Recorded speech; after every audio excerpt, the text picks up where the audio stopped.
Ikinatuwa ni Padel Pilipinas founder at President Senator Pia Cayetano ang maayos na hosting ng Manila Open ng 2025 Asia Pacific Paddle Tour o APPT nito lamang nakaraang linggo sa Mandaluyong City. Yan ang ulat ni teammate Daryl Oclares. Matagumpay ang kauna-unahang hosting ng Pilipinas ng Asia Pacific Paddle Tour o APPT 2025 na ginanap sa Play Paddle Club Philippines sa Mandaluyong mula February 21 hanggang 23. Nanguna sa pag-organisa ng prestiyosong kompetisyon ang Padel Pilipinas na nasa ilalim ng founder at pangulo na si Senator Pia Cayetano. Sa kanyang naging pagbisita noong linggo sa naturang paddle tournament, nagpaunlak si Cayetano ng isang press conference kung saan binigyang puri niya ang naging maayos na hosting ng bansa.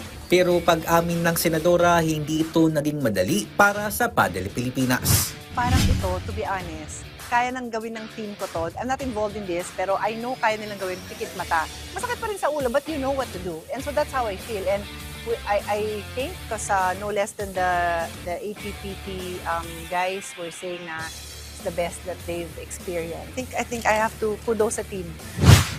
Ayon pa kay Cayetano, patunay ang hosting ng APPT na kaya ng Pilipinas na maging punong abala sa mga bigating sports event. I think it's a great opportunity for the Philippines to really be in the loop of sports hosting. Kasi dun papuntang mundo yung wellness and sports tourism. So yeah, I'm so happy that Paddle Pilipinas along with Play Paddle are partners in hosting this event here.